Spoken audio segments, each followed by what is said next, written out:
Good evening and welcome to Poland Daily. I'm Nicholas Richardson and this is the news. The evacuation of Poles from war-torn Israel is underway.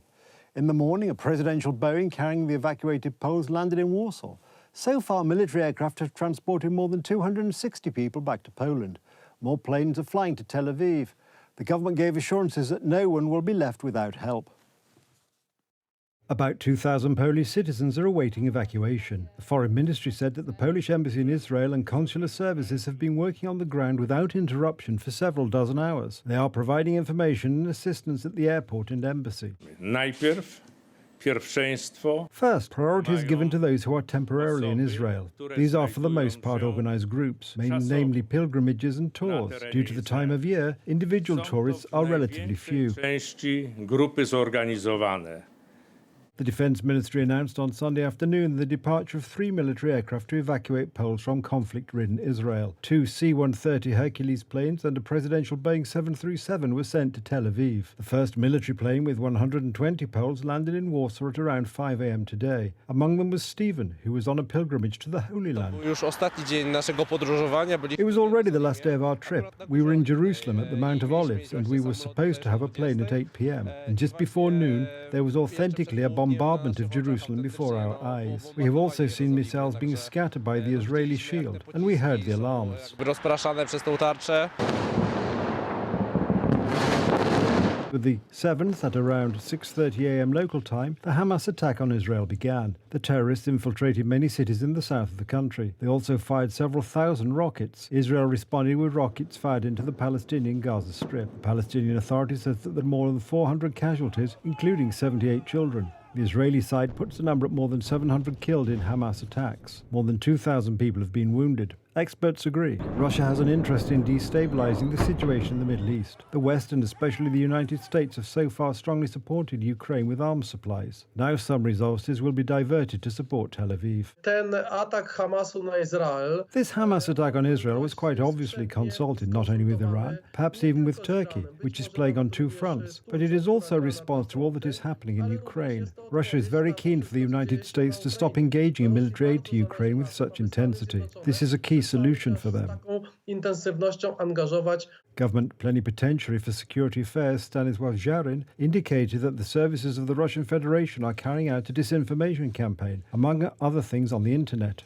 Russia is using the attack on Israel for its own goals. It accuses Ukraine of arming Hamas, persuades that transferring weapons to Ukraine is a threat, tries to divert public attention from Ukraine, spreads a vision of the apocalypse in order to intimidate the West, promotes accusations against Israel, conducts cyber activities to further destabilize Israel. There have been several recent visits by Hamas representatives to Moscow, including at the highest level. The group's leadership with Russian Foreign Minister Sergei Lavrov. The Palestinians are equipped not only with CASM missile systems with a range of up to 10 kilometers, but also M302 systems with a range of up to 200 kilometers. In the background, we have intense Iranian-Russian activity. And we have later again the spectacular visit of Hamas leadership to the Kremlin in March this year. At least 260 bodies were found at the site of a music event in Riyim near the Gaza Strip. Thousands of people enjoyed themselves at a trans music festival marking the Jewish holiday of Sukkot on Friday night into Saturday. The festival grounds were among the first to be attacked by Hamas militants. Many people are believed to be missing. In a new Law and Justice election campaign video, Prime Minister Mateusz Morawiecki compares Donald Tusk's coalition of chaos with the Law and Justice team. The ruling party has a concrete plan for Poland and opposes the forced relocation pact for migrants, Morawiecki said. Earlier today, a meeting was held between Deputy Prime Minister Jarosław Kaczyński and the residents of Przysucha. Starting with the growth of our economy against the background of Europe, but not only Europe, but also the world, very fast in these last 8 years, despite the great crises, despite 2 great crises that no one expected. The first was the COVID crisis, and the second is the war crisis, which affects us most directly, because this war is taking place right next to Poland, beyond our borders. And yet, our results in terms of GDP growth in terms of rising living standards. I know that many do not want to accept this, but these are objective data from objective organizations external to Poland and not all necessarily sympathetic to us. If those governments had lasted, then the fate of the Polish countryside and the fate of eastern Poland would have been very hard indeed, because, after all, only the big cities were supposed to develop first, a few big cities, 4 or 5. This was the whole polarization diffusion doctrine. All the rest was supposed to slowly later come to a similar level. This has not succeeded anywhere in the world. Minister of Culture and National Heritage, Professor Piotr Gliński, signed the founding agreement for the creation of the Institute of the Polish Library in Paris on Monday. This is a historic moment for Poland. The Polish state will finance and support the Polish Library in Paris. The agreement was signed for 50 years, Minister Gliński said.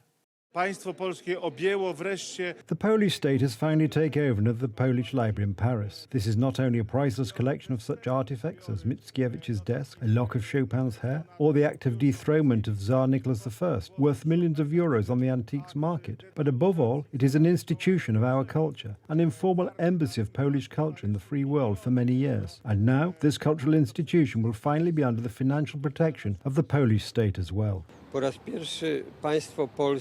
first time, the Polish state will have the opportunity to 100% finance a foreign cultural institution that deals with Polish culture and Polish heritage. We had to amend Polish laws and bills several times. This process took almost a decade to get to the point where a cultural institution co-run by a foreign institution could be signed.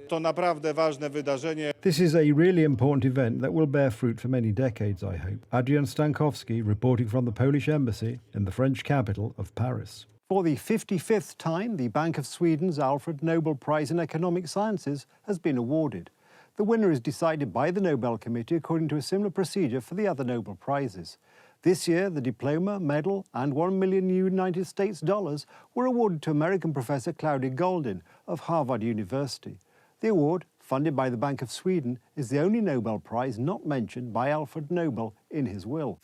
The Royal Swedish Academy of Sciences has decided to award Sveriges Riksbanks Prize in Economic Sciences in memory of Alfred Nobel 2023 to Professor Claudia Goldin, Harvard University, USA, for having advanced our understanding of women's labor market outcomes. I had actually woken up earlier and I thought it was 7 o'clock, and that wouldn't be the time for the Nobel. Everyone knows the Nobel is announced today.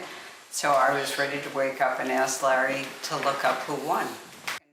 I work on long-term change in economic history, in particular the evolution of women's economic role and where we are today, and the fact that there's been enormous change and yet there are still large differences between women and men in terms of what they do, how they're remunerated, and so on.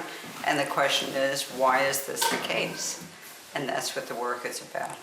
Thanks to Professor Goldin's groundbreaking research, we know much more about the underlying factors driving women's labor market outcomes, and which barriers may need to be addressed in the future. While the gender gap in earnings did close substantially over the last 200 years, she shows us that this process was both slow and sporadic, punctuated by some periods of sharp change, like in the 1830s and 40s and the 1980s, but also long periods where the gender gap in earnings hardly closed at all.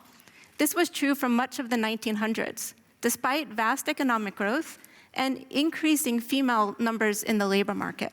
She showed that over history, a lot of the explanation between men and women in terms of their earnings could be derived from what kind of profession they were engaged in. That is, what occupation they chose. Whereas nowadays, it's mostly within occupation that we see variation in earnings. So an academic like myself could be paid less because I'm a woman than a man who's an academic with the same credentials. And she's actually studied that very thoroughly more recently, really. Because if women are in some way hindered from participating or participate on unequal terms, we lose out in terms of skills, labor supply, and resources that could promote growth and prosperity. So it is super important. That's the news. Thank you for watching. Stay with us for the weather, Poland Daily Business, and more programs. But from me, it's have a good night and a better tomorrow.